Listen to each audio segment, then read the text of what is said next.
Hello, and welcome back to the Western Canon Project, where we are reading the entirety of the Western literary canon out loud.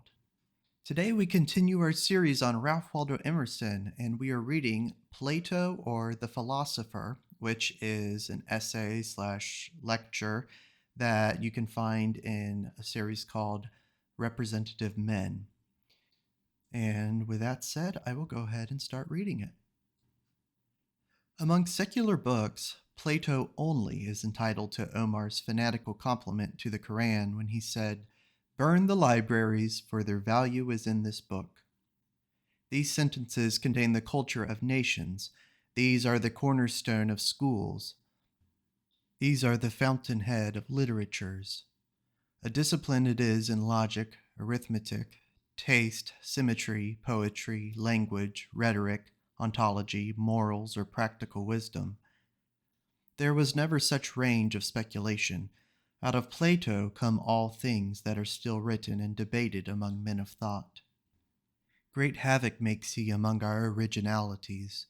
We have reached the mountain from which all these drift boulders were detached.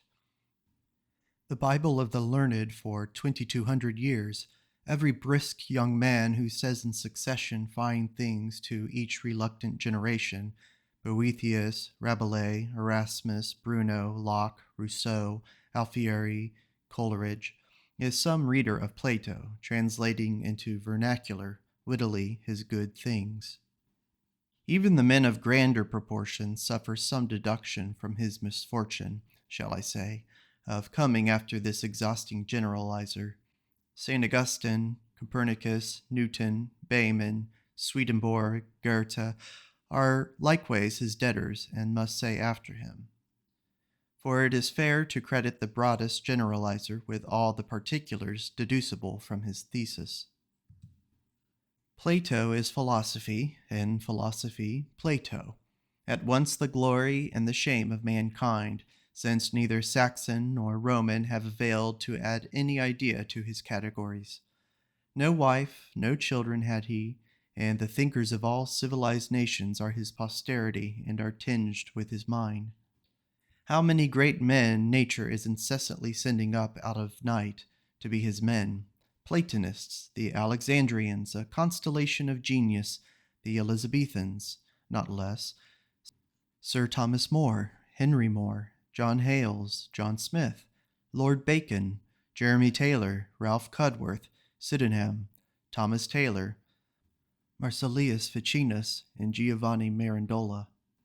Calvinism is in his Phaedo. Christianity is in it. Mohammedanism draws all its philosophy and its handbook of morals, the Akhlaq-i Jalali, from him. Mysticism finds in Plato all its texts. This citizen of a town in Greece is no villager nor patriot. An Englishman reads and says, "How English!" A German, "How Teutonic!" An Italian, "How Roman and how Greek!" As they say that Helen of Argos had that universal beauty that everybody felt related to her, so Plato seems to a reader in New England an American genius. His broad humanity transcends all sectional lines. This range of Plato instructs us what to think of the vexed question concerning his reputed works. What are genuine? What are spurious?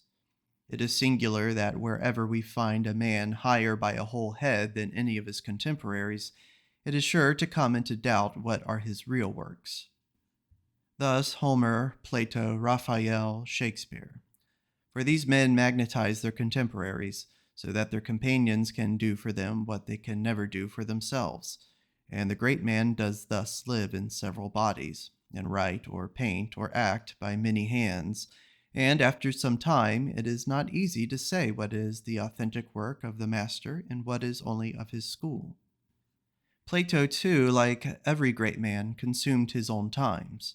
What is a great man but one of great affinities, who takes up into himself all arts, sciences, all knowables as his food? He can spare nothing. He can dispose of everything. What is not good for virtue is good for knowledge. Hence his contemporaries tax him with plagiarism. But the inventor only knows how to borrow, and society is glad to forget the innumerable laborers who ministered to this architect, and reserves all its gratitude for him. When we are praising Plato, it seems we are praising quotations from Solon and Sophron and Philolaus. Be it so. Every book is a quotation, and every house is a quotation out of all forests and mines and stone quarries, and every man is a quotation from all his ancestors. And this grasping inventor puts all nations under contribution.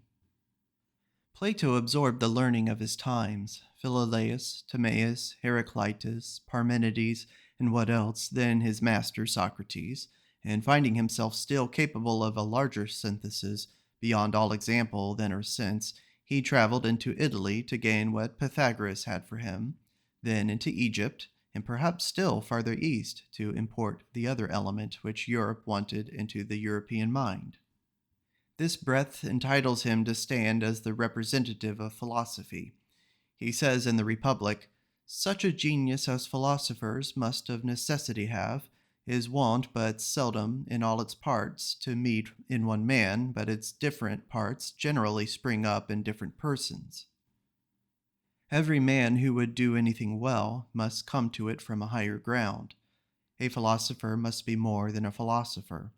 Plato is clothed with the powers of a poet, stands upon the highest place of the poet, and, though I doubt he wanted the decisive gift of lyric expression, mainly is not a poet because he chose to use the poetic gift to an ulterior purpose.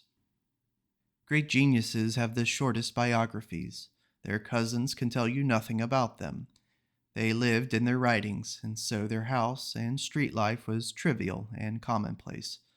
If you would know their tastes and complexions, the most admiring of their readers most resembles them. Plato especially has no external biography. If he had lover, wife, or children, we hear nothing of them. He ground them all into paint. As a good chimney burns its smoke, so a philosopher converts the value of all his fortunes into his intellectual performances. He was born in 427 AC, about the time of the death of Pericles, was of patrician connection in his times and city, and is said to have had an early inclination for war, but in his 20th year, meeting with Socrates, was easily dissuaded from this to pursuit, and remained for 10 years his scholar, till the death of Socrates. He then went to Megara, accepted the invitations of Dion and Dionysus to the court of Sicily, and went thither 3 times, though very capriciously treated. He traveled into Italy, then into Egypt, where he stayed a long time, some say 3, some say 13 years. It is said he went farther into Babylonia. This is uncertain. Returning to Athens, he gave lessons in the academy to those whom his fame drew thither, and died, as we have received it, in the act of writing, at 81 years. But the biography of Plato is interior. We are to account for the supreme elevation of this man in the intellectual history of our race, how it happens that in proportion to the culture of men they become his scholars, that as our Jewish Bible has implanted itself in the table talk and household life of every man and woman in the European and American nations, so the writings of Plato have preoccupied every school of learning, every lover of thought, every church, every poet, making it impossible to think on certain levels except through him. He stands between the truth and every man's mind, and has almost impressed language and the primary forms of thought with his name and seal. I am struck in reading him with the extreme modernness of his style and spirit. Here is the germ of that Europe we know so well in its long history of arts and arms. Here are all its traits, already discernible in the mind of Plato, and in none before him. It has spread itself since into 100 histories, but has added no new element.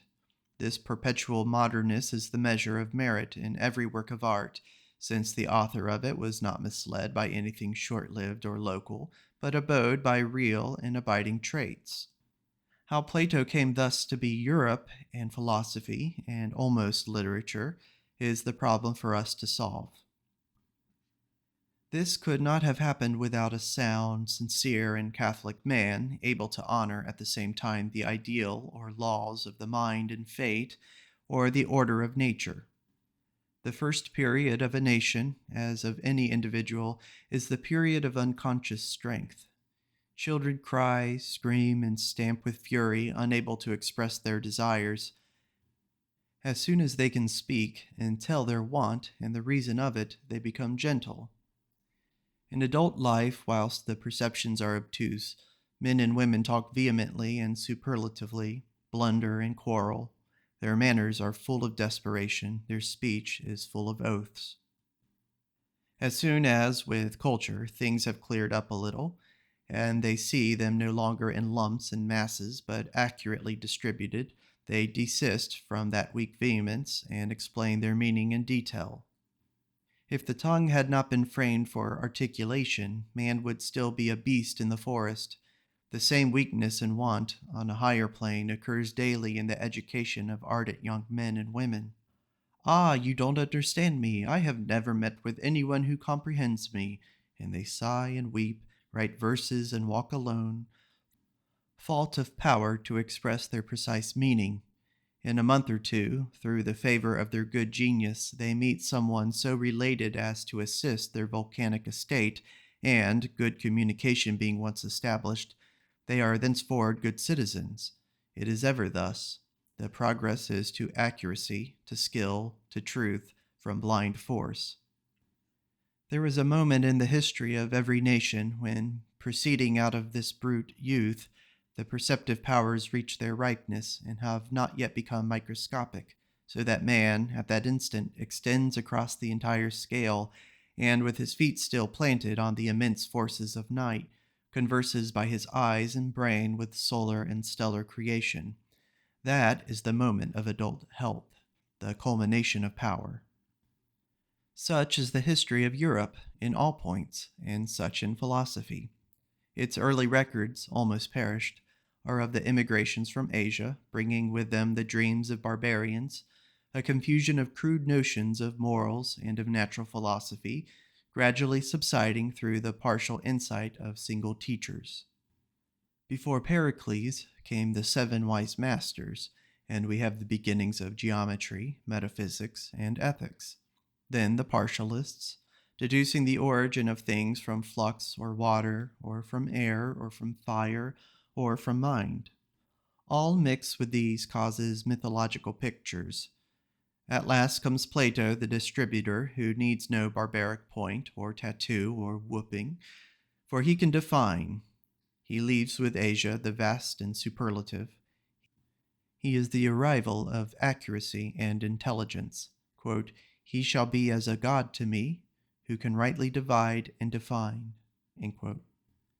This defining is philosophy. Philosophy is the account which the human mind gives to itself of the constitution of the world. Two cardinal facts lie forever at the base, the one and the two, one being unity or identity, and two being variety. We unite all things by perceiving the law which pervades them, by perceiving the superficial differences and the profound resemblances. But every mental act, this very perception of identity or oneness, recognizes the difference of things, oneness and otherness. It is impossible to speak or to think without embracing both. The mind is urged to ask for one cause of many effects, then for the cause of that, and again the cause, diving still into the profound, self-assured that it shall arrive at an absolute and sufficient one, a one that shall be all. Quote, in the midst of the sun is the light, in the midst of the light is truth, and in the midst of truth is the imperishable being, end quote, says the Vedas. All philosophy of East and West has the same centripetence. Urged by an opposite necessity, the mind returns from the one to that which is not one, but other or many, from cause to effect, and affirms the necessary existence of variety, the self-existence of both, as each is involved in the other. These strictly blended elements it is the problem of thought to separate and to reconcile. Their existence is mutually contradictory and exclusive, and each so fast slides into the other that we can never say what is one and what is not. The Proteus is as nimble in the highest as in the lowest grounds. when we contemplate the one, the true, the good, as in the surfaces and extremities of matter. In all nations there are minds which incline to dwell in the conception of the fundamental unity. The raptures of prayer and ecstasy of devotion lose all being in one being. This tendency finds its highest expression in the religious writings of the East, and chiefly in the Indian scriptures, in the Vedas, in the Bhagavad Gita, and the Vishnu Purana. Those writings contain little else than this idea, and they rise to pure and sublime strains in celebrating it. The same, friend and foe are of one stuff. The plowman, the plow, and the furrow are of one stuff, and the stuff is such and so much that the variations of form are unimportant. Quote, "You are fit," says the Supreme Krishna to a sage, "to apprehend that you are not distinct from me. That which I am, thou art, and that also is this world, with its gods and heroes and mankind. Men contemplate distinctions because they are stupefied with ignorance. The words I and mine constitute ignorance. What is the great end of all? You shall now learn from me. It is soul, one in all bodies, pervading, uniform, perfect, preeminent over nature, exempt from birth, growth, and decay, omnipresent, made up of true knowledge, independent, unconnected with unrealities, with name, species, and the rest, in time past, present, and to come."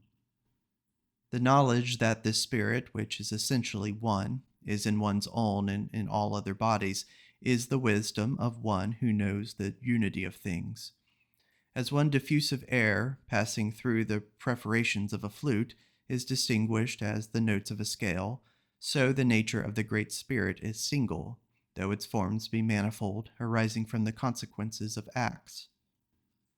When the difference of the investing form, as that of God or the rest, is destroyed, there is no distinction. Quote, "The whole world is but a manifestation of Vishnu, who is identical with all things, and is to be regarded by the wise as not differing from, but as the same as themselves. I neither am going nor coming, nor is my dwelling in any one place, nor art thou, thou, nor are others, others, nor am I, I." As if he had said, quote, "All is for the soul, and the soul is Vishnu, and animals and stars are transient paintings, and light is whitewash, and durations are deceptive, and form is imprisonment, and heaven itself a decoy." End quote. That which the soul seeks is resolution into being above form, out of Tartarus and out of heaven, liberation from nature. If speculation tends thus to a terrific unity in which all things are absorbed, action tends directly backwards to diversity. The first is the course of gravitation of mind. The second is the power of nature. Nature is manifold. The unity absorbs and melts or reduces. Nature opens and creates. These two principles reappear and interpenetrate all things, all thought, the one, the many. One is being, the other intellect. One is necessity, the other freedom.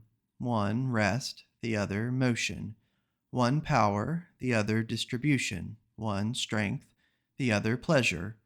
One consciousness, the other definition.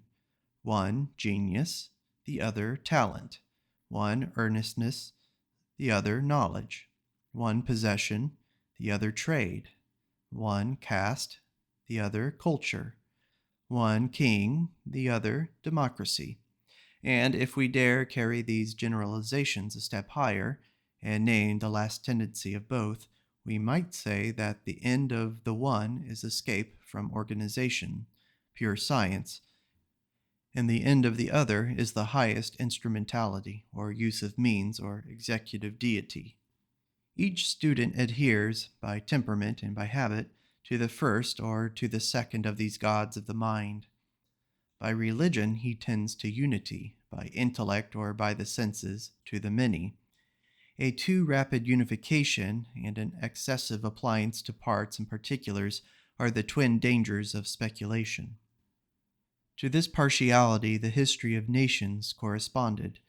the country of unity, of immovable institutions, the seat of a philosophy delighting in abstractions, of men faithful in doctrine and in practice to the idea of a death, unimplorable, immense fate, is Asia. And it realizes this faith in the social institution of caste.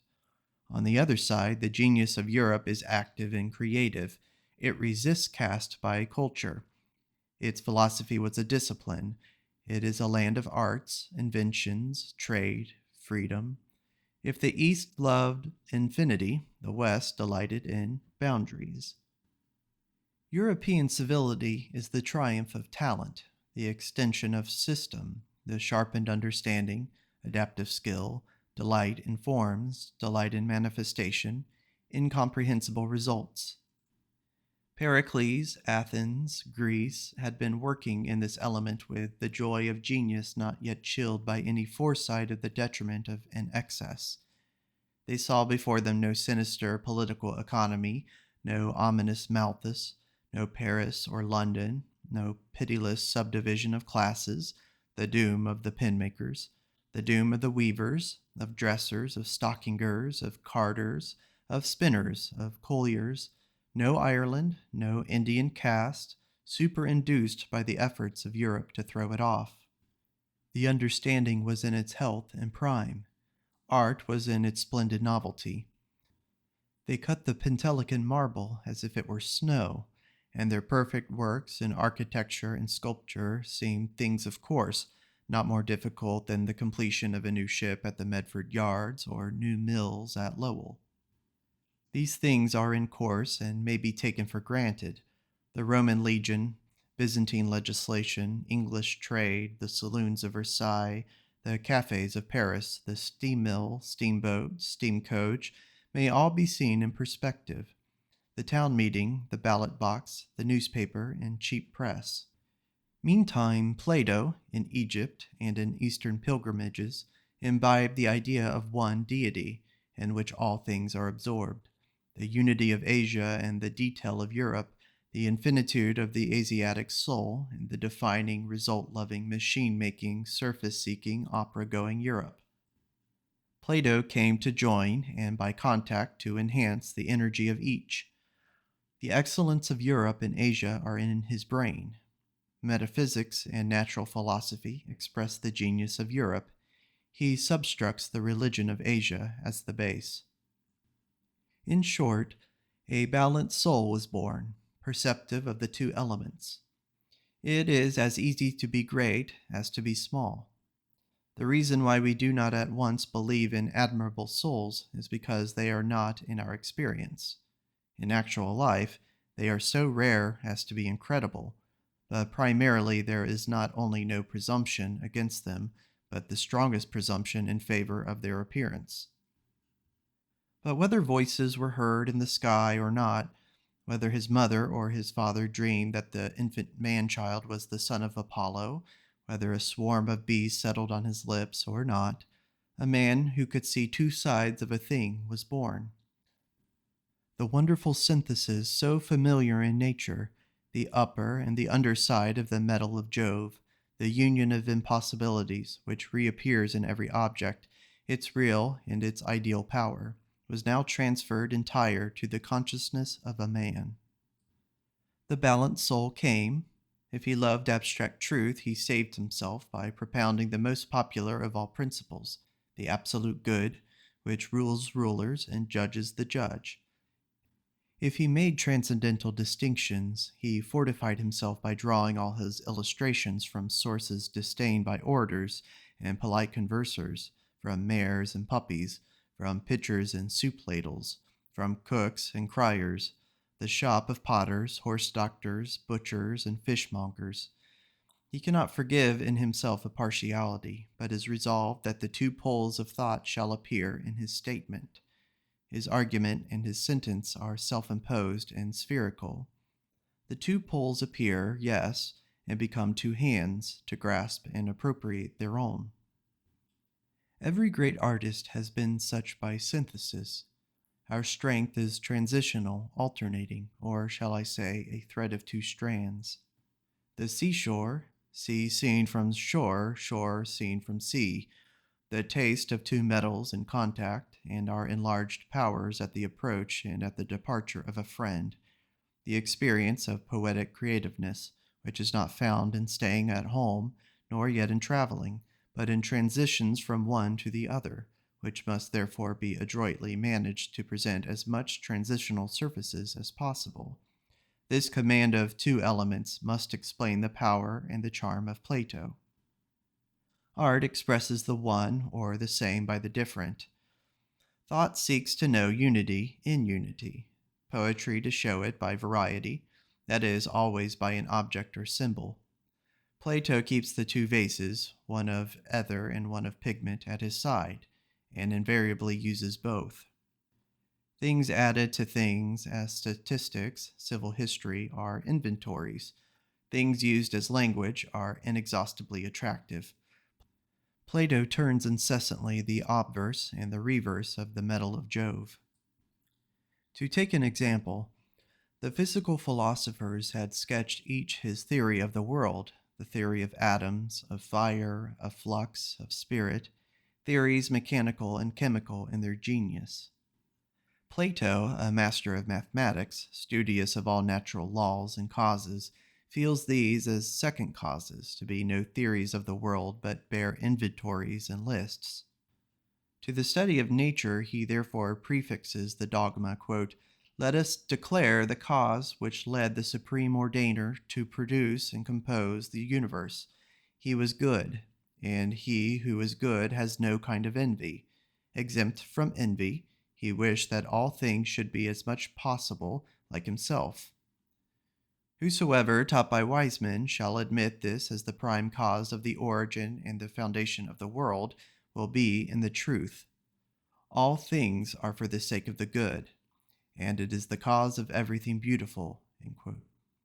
This dogma animates and impersonates his philosophy. The synthesis which makes the character of his mind appears in all his talents. Where there is great compass of wit, we usually find excellencies that combine easily in the living man, but in description appear incompatible. The mind of Plato is not to be exhibited by a Chinese catalogue, but is to be apprehended by an original mind in the exercise of its original power. In him, the freest abandonment is united with the precision of a geometer. His daring imagination gives him the more solid grasp of facts, as the birds of highest flight have the strongest alar bones. This patrician polish, his intrinsic elegance, edged by an irony so subtle that it stings and paralyzes, adorn the soundest health and strength of frame. According to the old sentence, quote, "If Jove should descend to the earth, he would speak in the style of Plato." End quote. With this palatial air there is, for the direct aim of several of his works, and running through the tenor of them all, a certain earnestness which mounts in the Republic and in the Phaedo to piety.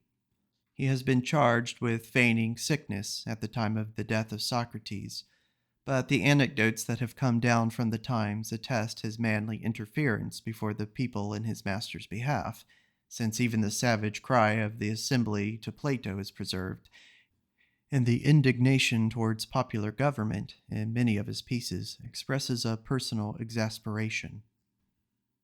He has a probity, a native reverence for justice and honor, and a humanity which makes him tender for the superstitions of the people. Add to this, he believes that poetry, prophecy, and the high insight are from a wisdom of which man is not master, that the gods never philosophize, but by a celestial mania these miracles are accomplished. Horsed on these winged steeds, he sweeps the dim regions, visits worlds which flesh cannot enter. He saw the souls in pain. He hears the doom of the judge. He beholds the penal metempsychosis, the fates with the rock and shears, and hears the intoxicating hum of their spindle. But his circumspection never forsook him. One would say he had read the inscription on the gates of Busrain, "Be bold," and on the second gate, be bold, and evermore be bold," and then again had paused well at the third gate, "Be not too bold." His strength is like the momentum of a falling planet, and his discretion the return of its due in perfect curve. So excellent is his Greek love of boundary and his skill in definition. In reading logarithms, one is not more secure than in following Plato in his flights. Nothing can be colder than his head when the lightnings of his imagination are playing in the sky. He has finished his thinking before he brings it to the reader, and he abounds in the surprises of a literary master. He has that opulence which furnishes, at every turn, the precise weapons he needs. As the rich man wears no more garments, drives no more horses, sits in no more chambers than the poor, but has that one dress, or equipage, or instrument, which is fit for the hour and the need. So Plato, in his plenty, is never restricted, but has the fit word. There is indeed no weapon in all the armory of wit which he did not possess and use: epic, analysis, mania, intuition, music, satire, and irony, down to the customary and polite. His illustrations are poetry, and his jests illustrations. Socrates' profession of obstetric art is good philosophy, and his finding that word cookery and adulatory art for rhetoric in the Gorgias does us a substantial service still. No orator can measure an effect with him who can give good nicknames. What moderation and understatement and checking his thunder in mid-volley! He has good-naturedly furnished the courtier and citizen with all that can be said against the schools. Quote, "For philosophy is an elegant thing, if anyone modestly meddles with it, but if he is conversant with it more than is becoming, it corrupts the man." End quote. He could well afford to be generous. He who, from the sun-like centrality and reach of his vision, had a faith without cloud. Such as his perception was his speech. He plays with the doubt and makes the most of it. He paints and quibbles, and by comes a sentence that moves the sea and land. The admirable earnest comes only at intervals, in the perfect yes and no of the dialogue, but in bursts of light. I, therefore, Callicles, am persuaded by these accounts, and consider how I may exhibit my soul before the judge in a healthy condition. Wherefore, disregarding the honors that most men value, and looking to the truth, I shall endeavor in reality to live as virtuously as I can, and when I die, to die so. And I invite all other men to the utmost of my power. And you too I in turn invite to this contest, which I affirm surpasses all contests here. End quote. He is a great average man, one who to the best thinking adds a proportion and equality in his faculties, so that men see in him their own dreams and glimpses made available and made to pass for what they are. A great common sense is his warrant and qualification to be the world's interpreter. He has reason, as all the philosophic and poetic class have, but he also have what they have not, this strong solving sense to reconcile his poetry with the appearances of the world and build a bridge from the streets of cities to the Atlantis. He omits never this graduation, but slopes his thought, however picturesque at the precipice on one side, to an access from the plain. He never writes in ecstasy or catches us up into poetic raptures. Plato apprehended the cardinal facts. He could prostrate himself on the earth and cover his eyes whilst he adored that which cannot be numbered or gauged or known or named, that of which everything can be affirmed and denied, that, quote, which is the entity and non-entity, end quote. He called it superessential. He even stood ready, as in the Parmenides, to demonstrate that it was so, that this being exceeded the limits of intellect. No man ever more fully acknowledged the ineffable. Having paid his homage, as for the human race, to the illimitable, he then stood erect, and for the human race affirmed, and yet things are knowable. That is, the Asia in his mind was the first heartily honored, the ocean of love and power before form, before will, before knowledge, the same, the good, the one, and now refreshed and empowered by this worship, the instinct of Europe, namely culture, returns, and he cries, "Yet things are knowable." They are knowable because being from one, things correspond. There is a scale, and the correspondence of heaven to earth, of matter to mind, of the part to the whole, is our guide. As there is a science of stars called astronomy, a science of quantities called mathematics, a science of qualities called chemistry, so there is a science of sciences, I call it dialectic, which is the intellect discriminating the false and the true. It rests on the observation of identity and diversity, for to judge is to unite to an object the notion which belongs to it. The sciences, even the best, mathematics and astronomy, are like sportsmen who seize whatever prey offers, even without being able to make any use of it.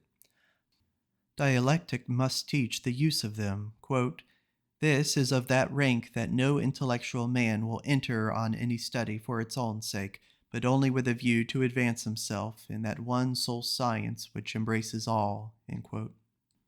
Quote, "The essence or peculiarity of man is to comprehend a whole, or that which in the diversity of sensations can be comprised under a rational unity." End quote.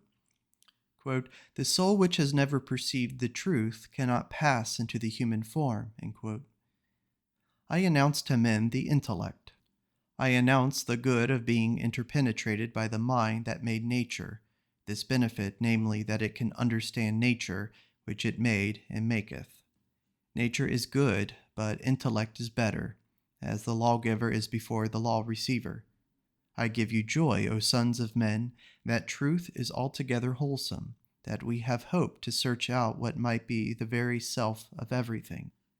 The misery of man is to be balked of the sight of essence and to be stuffed with conjectures, but the supreme good is reality, the supreme beauty is reality, and all virtue and all felicity depend on this science of the real, for courage is nothing else than knowledge.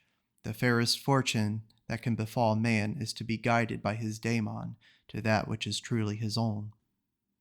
This also is the essence of justice, to attend every one his own. Nay, the notion of virtue is not to be arrived at except through direct contemplation of the divine essence. Courage then for, quote, "the persuasion that we must search that which we do not know will render us beyond comparison better, braver, and more industrious than if we thought it impossible to discover that we do not know and useless to search for it." End quote. He secures a position not to be commanded by his passion for reality, valuing philosophy only as it is the pleasure of conversing with real being. Thus, full of the genius of Europe, he said, culture. He saw the institutions of Sparta and recognized, more genially one would say than any sense, the hope of education. He delighted in every accomplishment, in every graceful and useful and truthful performance, above all in the splendors of genius and intellectual achievement. Quote, "The whole of life, O Socrates," said Glauco, "is with the wise the measuring of hearing such discourses as these." End quote. What a price he sets on the feats of talent and on the powers of Pericles, of Isocrates, of Parmenides! What price above price on the talents themselves! He called the several faculties gods in his beautiful personation. What value he gives to the art of gymnastic and education, what to geometry, what to music, what to astronomy, whose appeasing and medicinal power he celebrates. In the Timaeus he indicates the highest employment of the eyes. Quote, "By us it is asserted that God invented and bestowed sight on us for this purpose, that on surveying the circles of intelligence in the heavens, we might properly employ those of our own minds, which, though disturbed when compared with others that are uniform, are still allied to their circulations, and that have thus learned, and being naturally possessed of a correct reasoning faculty, we might, by imitating the uniform revolutions of divinity, set right our own wanderings and blunders." End quote. And in the Republic, quote, "By each of these disciplines a certain organ of the soul is both purified and reanimated, which is blinded and buried by studies of another kind, an organ better worth saving than 10,000 eyes, since truth is perceived by this alone." End quote. He said culture, but he first admitted its basis and gave immeasurably the first places to advantages of nature. His patrician tastes laid stress on the distinctions of birth, and the doctrine of the organic character and disposition is the origin of caste. Quote, such as were fit to govern, into their composition the informing deity mingled gold, into the military silver, iron and brass for the husbandmen and artificers. End quote. The East confirms itself in all ages in this faith. The Koran is explicit on the point of caste. Quote, men have their metal as of gold and silver. Those of you who were worthy ones in the state of ignorance will be worthy ones in the state of faith as soon as you embrace it. End quote. Plato was not less firm. Quote, of the 5 orders of things, only 4 can be taught to the generality of men. End quote. In the Republic, he insists on the temperaments of the youth as first of the first. A happier example of the stress laid on nature is in the dialogue with the young Theagus, who wishes to receive lessons from Socrates. Socrates declares that if some have grown wise by associating with him, no thanks are due to him. But simply whilst they were with him, they grew wise, not because of him. He pretends not to know the way of it. Quote, it is adverse to many, nor can those be benefited by associating with me whom the daemon opposes, so that it is not possible for me to live with these. With many, however, he does not prevent me from conversing, who yet are not at all benefited by associating with me. Such, O Theagus, is the association with me. For if it pleases the god, you will make great and rapid proficiency.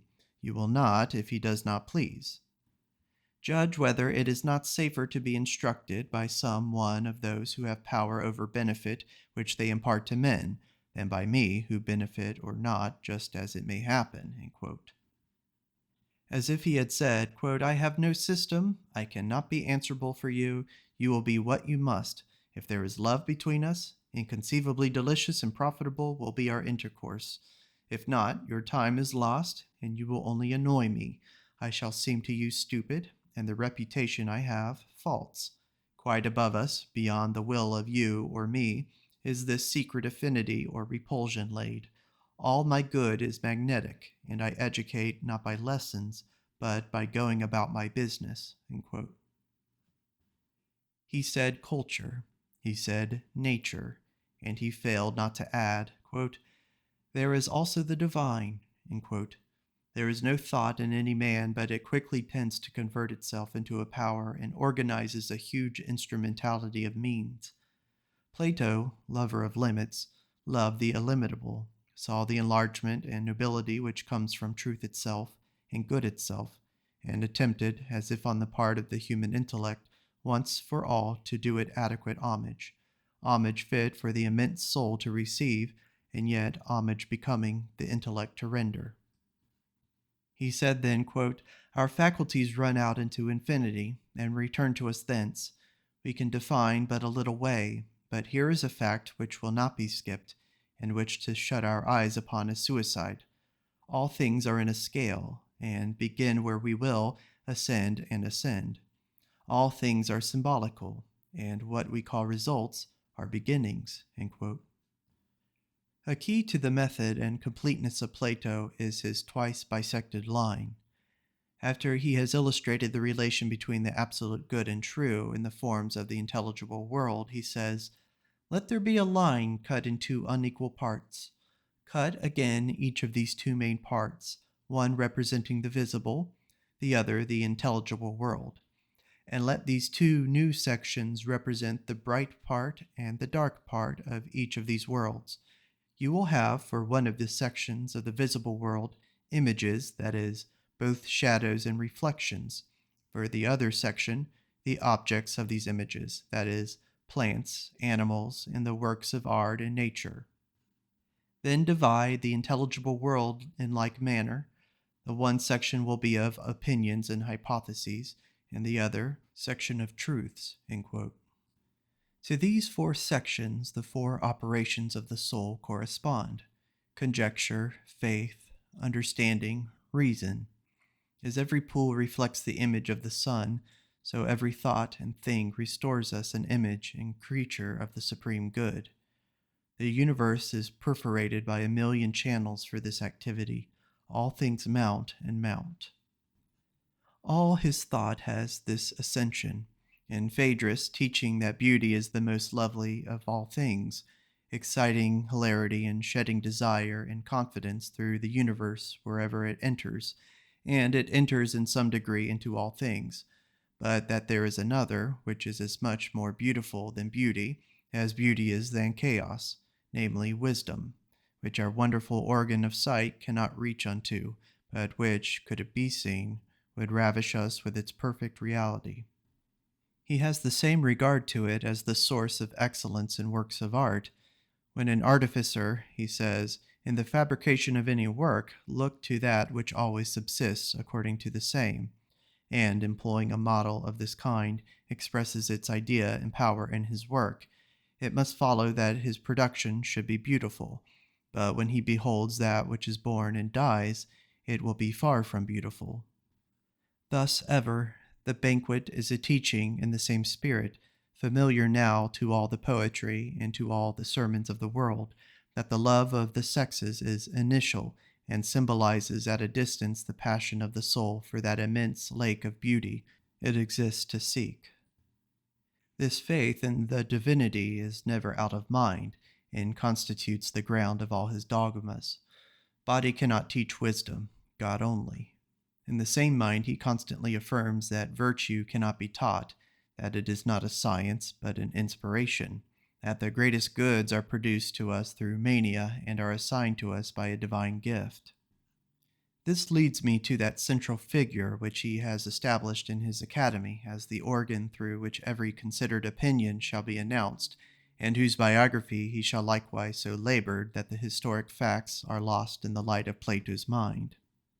Socrates and Plato are the double star which the most powerful instruments will not entirely separate. Socrates, again, in his traits and genius, is the best example of that synthesis which constitutes Plato's extraordinary power. Socrates, a man of humble stem, but honest enough, of the commonest history, of a personal homeliness so remarkable as to be a cause of wit in others, the rather that his broad good nature and exquisite taste for a joke invited the sally, which was sure to be paid. The players personated him on the stage. The potters copied his ugly face on their stone jugs. He was a cool fellow, adding to his humor a perfect temper and a knowledge of his man, be he who he might whom he talked with, which laid the companion open to certain defeat in any debate, and in debate he immoderately delighted. The young men are prodigiously fond of him and invite him to their feasts, whither he goes for conversation. He can drink, too, has the strongest head in Athens, and after leaving the whole party under the table, goes away as if nothing had happened, to begin new dialogues with somebody that is sober. In short, he was what our country people called an old one. He affected a good many citizen-like tastes, was monstrously fond of Athens, hated trees, never willingly went beyond the walls, knew the old characters, valued the boors and Philistines, thought everything in Athens a little better than anything in any other place. He was plain as a Quaker in habit and speech, affected low phrases, and illustrations from cocks and quails, soup pans and sycamore spoons, grooms and farriers, and unnameable offices, especially if he talked with any superfine person.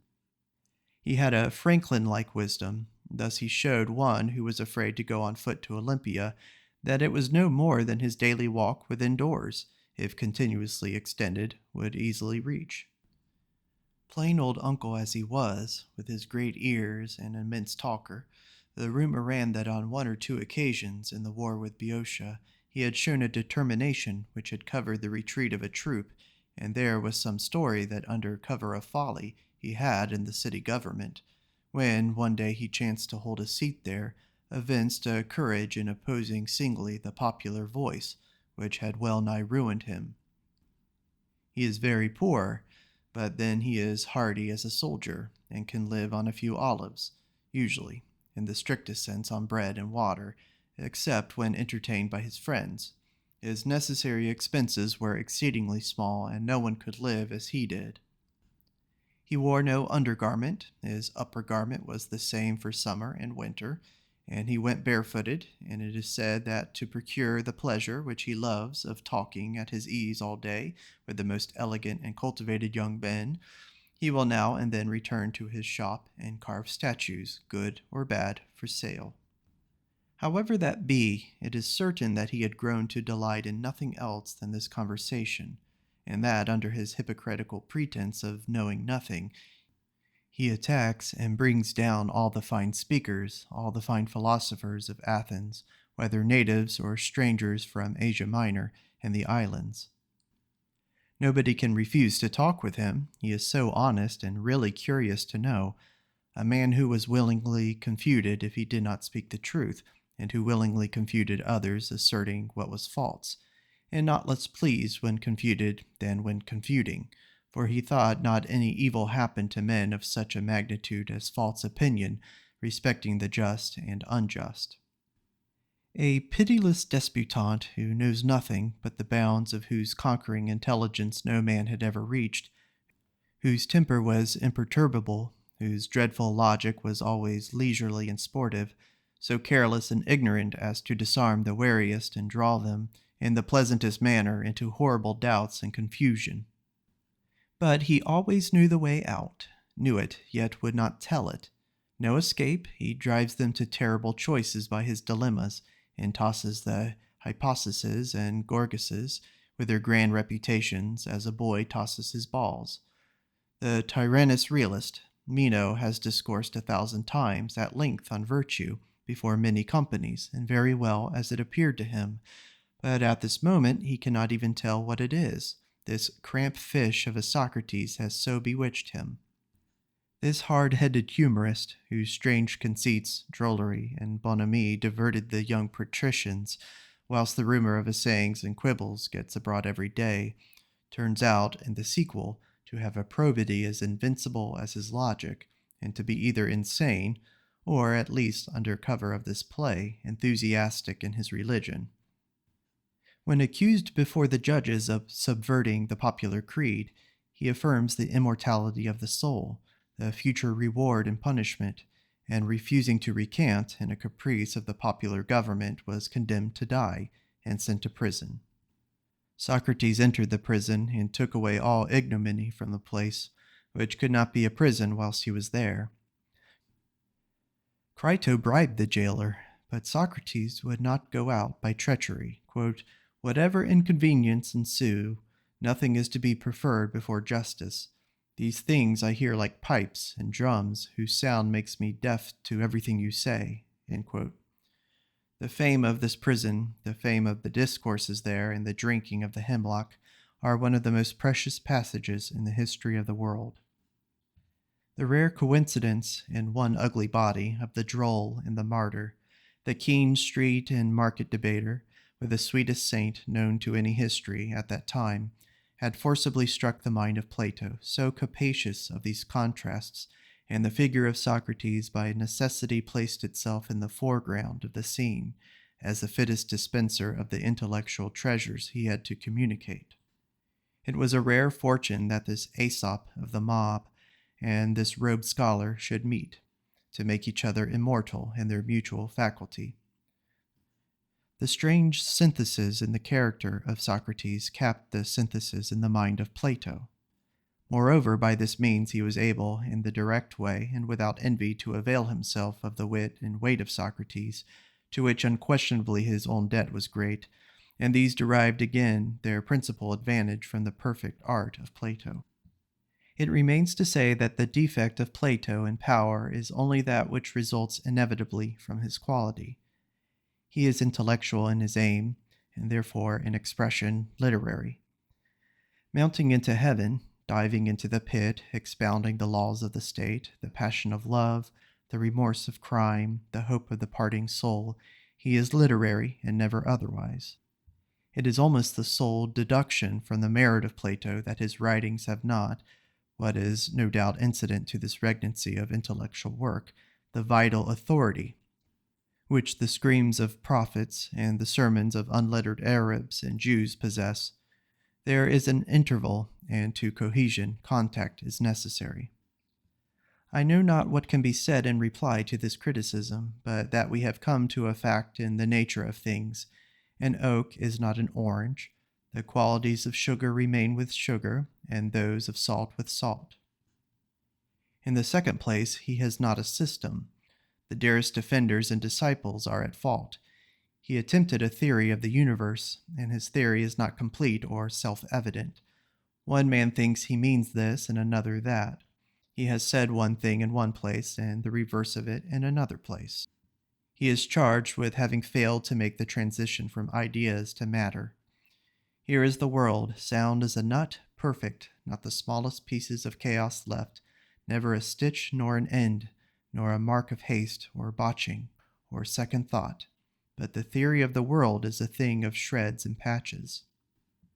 The longest wave is quickly lost in the sea. Plato would willingly have a Platonism, a known and accurate expression for the world, and it should be accurate. It shall be the world passed through the mind of Plato, nothing less. Every atom shall have the Platonic tinge, every atom, every relation or quality you knew before, you shall know again and find here, but now ordered, not nature, but art. And you shall feel that Alexander indeed overran, with men and horses, some countries of the planet, but countries, and things of which countries are made, elements, planet itself, laws of the planet and of men, have passed through this man as bread into his body, and have become no longer bread, but body. So all this mammoth morsel has become Plato. He has clapped copyright on the world. This is the ambition of individualism, but the mouthful proves too large. Boa constrictor has good will to eat it, but he is foiled. He falls abroad in the attempt, and biting gets strangled. The bitten world holds the biter fast by his own teeth. There he perishes, unconquered nature lives on and forgets him. So it fares with all, so must it fare with Plato. In view of eternal nature, Plato turns out to be philosophical exercitations. He argues on this side and on that. The acutest German, the lovingest disciple, could never tell what Platonism was. Indeed, admirable texts can be quoted on both sides of every great question from him. These things we are forced to say if we must consider the effort of Plato or of any philosopher to dispose of nature, which will not be disposed of. No power of genius has ever yet had the smallest success in explaining existence. The perfect enigma remains, but there is an injustice in assuming this ambition for Plato. Let us not seem to treat with flippancy his venerable name. Men, in proportion to their intellect, have admitted his transcendent claims. The way to know him is to compare him not with nature, but with other men. How many ages have gone by, and he remains unapproached? A chief structure of human wit, like Karnak, or the medieval cathedrals, or the Etrurian remains, it requires all the breadth of human faculty to know it. I think it is the truliest seen when seen with the most respect. His sense deepens, his merits multiply with study. When we say, here is a fine collection of fables, or when we praise the style or the common sense or arithmetic, we speak as boys, and much of our impatient criticism of the dialectic, I suspect, is no better. The criticism is like our impatience of miles when we are in a hurry, but it is still best that a mile should have 1,760 yards. The great-eyed Plato proportioned the lights and shades after the genius of our life. And that completes our reading of Emerson's Plato or the Philosopher. Thank you for listening.